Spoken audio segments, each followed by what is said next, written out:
තුන ශ්‍රේණියට ගියාම ඉස්කෝලෙන් කියනවා ඔයාගේ දරුවට පුතේ චක්‍රේ පාඩම් කරන් එන්න. දෙවරක් චක්‍රේ පාඩම් කරන් එන්න. තුන්වරක් චක්‍රේ පාඩම් කරන් එන්න. දෙමාපියනි කවදාවත් චක්‍ර කටපාඩම් කරන්න එපා. කවි වගේ චක්‍ර පාඩම් කරන්න එපා. ඒක ගණිත ප්‍රඥාව වර්ධනයට තියෙන ලොකුම බාධකයක්. එහෙනම් කොහොමද මේ චක්‍රය ඉගෙන ගන්නෙ? චක්‍රේ පුහුණු වෙන්න ඕන. චක්‍රේ පුහුණු වීම සඳහා මගේ Max Speed කියන ප්‍රෝග්‍රෑම් එක ඉතාමත් වැදගත්. චක්‍රේ පුහුණු වෙන්න පුළුවන් මෙතනින්. චක්‍ර කටපාඩම් කරන එක නෙවෙයි චක්‍ර පුහුණු වෙනවා කියලා කියන්නේ.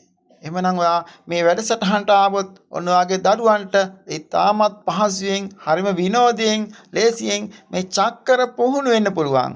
දෙවරක් චක්‍රේ, තුන්වරක් චක්‍රේ, හතරක් චක්‍රේ ඉඳලා දෙවරක් ඉඳන් 20 දෙවරක් දක්වා සියලුම චක්‍ර ටික පුහුණු වෙන්න මේ වැඩසටහන පාවිච්චි කරන්න පුළුවන්. මේක ඉතාමත් වැදගත්. ඒ නිසා අද ඉඳලා හිතර ගන්න, දැන් හිතර ගන්න චක්‍ර කටපාඩම් කරන්න එපා කවි වගේ ගාථා වගේ කටපාඩම් කරන්න එපා. ඒක ඊටාත්ම නිෂ්ඵල ගණිතයට හානිකර ක්‍රියාවක්. ගණිතයට හානි කරයි.